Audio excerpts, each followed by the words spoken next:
नमस्कार मित्रों, मैं डॉक्टर ब्रजेश श्रीवास्तव। मैं एक कंसल्टेंट इंटरवेंशनल कार्डियोलॉजिस्ट हूँ। मैं भोपाल में प्रैक्टिस करता हूँ। मित्रों, मैं वर्ल्ड हार्ट डे के उपलक्ष्य में आपसे कुछ एक इम्पॉर्टेंट मैसेज शेयर करना चाहता हूँ।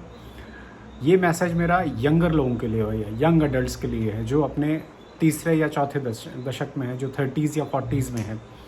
कारण ये है कि अब जो है हार्ट की बीमारी या हार्ट ब्लॉकेज की बीमारी या हार्ट अटैक की बीमारी अब हम इस एज ग्रुप में देख रहे हैं, यंग एडल्ट्स में देख रहे हैं। पहले ये मान्यता थी कि ये बीमारी सीनियर सिटीजन्स में देखी जाती है, हायर इनकम ग्रुप में देखी जाती है, ग्रामीण क्षेत्रों में नहीं होती, केवल शहरों में होती है। जो मध्यम वर्गीय हैं या निम्न मध्यम वर्गीय लोग हैं उसमें नहीं होती, पर ऐसा नहीं है। आंकड़े बताते हैं कि सबसे ज़्यादा हार्ट अटैक से मौतें 80% मौतें जो है मिडिल इनकम ग्रुप या उससे कम वाले जो इनकम ग्रुप में है उसमें होती हैं।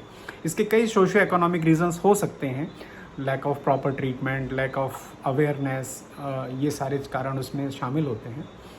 तो कारण क्या है कि यंग अडल्ट्स में हार्ट अटैक बढ़ रहा है? उसका कारण ये है लाइफस्टाइल। कुछ तो हार्ट अटैक के कन्वेंशनल रिस्क फैक्टर्स होते हैं, जैसे कि डायबिटीज़ है, ब्लड प्रेशर है, मोटापा है, कोलेस्ट्रॉल बढ़ा हुआ है, टोबैको का यूज़ है, स्मोकिंग है, एक्सेसिव अल्कोहल है, सेडेंट्री लाइफस्टाइल है, मतलब लगातार बैठे रहने वाली लाइफस्टाइल है, कोई एक्सरसाइज नहीं है। तो इस तरह के कन्वेंशनल रिस्क फैक्टर के साथ में कुछ दो रिस्क फैक्टर्स हैं जो एडिशनल यंगर एज ग्रुप में देखे जाते हैं। वो है एक्सेसिव एडिक्शन, एक्सेसिव अल्कोहल का सेवन, स्मोकिंग का सेवन, हुक्का बार आजकल बड़े पॉपुलर हो गए हैं। टोबैको के अलग अलग रूप में आप उसका आनंद ले सकते हैं, जो कि गलत है और ख़तरनाक है। साथ में एक स्ट्रेस भरी लाइफस्टाइल। आजकल का जॉब प्रोफाइल ऐसा हो गया है कि आपके पास प्रोजेक्ट्स हैं, डेडलाइंस हैं, टारगेट्स हैं जो आपको पूरे करने हैं। आप रात भर बैठ के प्रोजेक्ट बना रहे हैं, काम कर रहे हैं, डेडलाइन फिनिश कर रहे हैं। खाने पीने का कोई ठिकाना नहीं है, आराम करने का कोई ठिकाना नहीं है, सोने का कोई ठिकाना नहीं है। जब आपको भूख लगती है तो आप ऐप से जो है पिज़्ज़ा ऑर्डर करते हैं, बर्गर ऑर्डर करते हैं, चाउमीन ऑर्डर करते हैं, और बहुत सारे कोल्ड ड्रिंक के साथ में या बियर या अल्कोहल के साथ में ये सारी चीज़ें गल्प कर जाते हैं। तो ये चूँकि आपके खाने का कोई निश्चित कंपोनेंट भी नहीं है और टाइमिंग भी नहीं है, तो ये सारी चीज़ें आपका मोटापा बढ़ाती हैं, आपके शरीर में स्ट्रेस हार्मोन्स बढ़ाती हैं, आपके डाइजेस्टिव सिस्टम पे दुगना लोड डालती हैं। तो ये आप खाना, चूँकि आप एक्सरसाइज नहीं कर रहे हैं, सेडेंट्री लाइफस्टाइल है, आप अगले देर रात तक काम किया, अगले दिन आप देर से सो के उठे, तो ये सारी चीज़ें जो हैं आपके मेटाबॉलिज्म को ख़राब करती हैं। सो हार्ट डिजीज़ जो है एक, you can call it basically a metabolic disorder which is because of your bad lifestyle. So if you correct your lifestyle you will prevent yourself from any heart attack और heart diseases. सो ये जो कुछ apart from conventional risk factors हैं, ये additional risk factors young adults में देखे जाते हैं। दूसरी चीज़ जो भारतीय परिवेश में, जो इंडियन पॉपुलेशन में या इंडियन पेशेंट्स में देखी गई है, कि यहाँ पे जो डिज़ीज़ का ऑनसेट है, हार्ट डिज़ीज़ का ऑनसेट है, वो यंगर एज ग्रुप में है। यहाँ की जो हार्ट डिज़ीज़ होती है वो कॉम्प्लेक्स होती है, मल्टीपल आर्टरीज इन्वॉल्व होती हैं, ब्रांचेस में डिज़ीज़ होती है। जहाँ से नस शुरू होती है वहाँ पे बीमारी होती है, जहाँ पे उसकी ब्रांचेस निकलती है वहाँ पे बीमारी होती है। तो एक्सटेंसिव डिज़ीज़ होती है, बड़ी फल्मिनेंट डिज़ीज़ होती है, और बहुत कम एज में ये पैटर्न देखने को मिलता है। दूसरा, थ्रोम्बस का फॉर्मेशन जो है, Indian patients are prone for thrombus formation.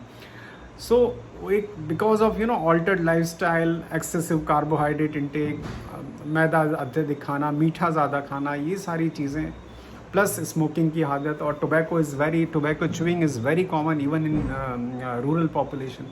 So all these factors contribute to it. So the प्रश्न आता है कि इसको हम कैसे बच सकते हैं। इससे बचने का तरीका है जानकारी, awareness, because awareness is the key. अगर आप अवेयर रहेंगे तो उस चीज़ का पालन कर पाएंगे और वो स्टेप्स ले पाएंगे जो आपको हार्ट डिजीज़ से बचाते हैं। तो first thing is be conscious about that you can suffer from heart attack, because apart from genetic predispositions there are many risk factors which are prevalent in the society, and which is because of your lifestyle, because of your eating habits, because of your no exercise schedule in your daily routine, and there is no relaxation, there is no proper relaxation, there is no good quality of relaxation or entertainment. So अभी जो आपके relaxation के methods हैं वो late out है, partying है, late night partying, excessive alcohol consumption, excessive carbohydrate and fatty food consumption. So ये सारी चीज़ें जो हैं आपको प्रोन बनाती हैं हार्ट डिजीज़ के लिए। तो अगर आप अवेयर रहेंगे, आप अपनी लाइफस्टाइल को ठीक तरह से फॉलो करेंगे, तो आप हार्ट डिजीज़ से बच सकते हैं। ये नहीं सोचना चाहिए कि हम जिम जाते हैं, एक्सरसाइज करते तो हम हार्ट डिजीज़ से बच सकते हैं। अगर आपने प्रॉपर चेकअप नहीं करवाया है, प्रॉपर चेकअप करवाना ज़रूरी है। प्रॉपर चेकअप करवाएंगे तो आपको आपके नंबर्स पता पड़ेंगे कि आपका ब्लड प्रेशर कैसा है, आपकी शुगर कितनी है, आपका कोलेस्ट्रॉल कितना है, आपका बॉडी मास इंडेक्स कितना है। तो 30 के बाद वाले सभी व्यक्तियों को अपना चेकअप कराना चाहिए। कुछ पैरामीटर्स अगर एबनॉर्मल हैं तो डॉक्टर की सलाह से, कार्डियोलॉजिस्ट की सलाह से उसको ठीक करने का उपाय जानें, समझें। ज़रूरी हो तो दवाइयाँ लें डॉक्टर के मार्गदर्शन में, और अपने जीवनचर्या में एक एक्सरसाइज का शेड्यूल बनाएं और एक प्रॉपर स्लीप और रिलैक्सेशन का टाइम, डेडिकेटेड टाइम निकालें। प्लस खान पान का ध्यान रखें। Fresh fruits, vegetables, salads, green vegetables, all types of fruits, they can be taken liberally without any harm. You should curtail your intake of refined carbohydrates like maida and sugary items.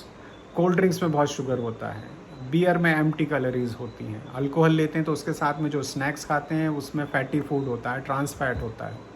सो ये सारी चीज़ें आपको अगर frequently इसका आप seven करते हैं तो नुकसान करती है, तो इसको अवॉइड करें।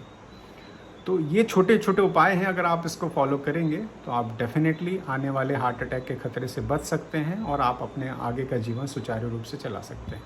धन्यवाद।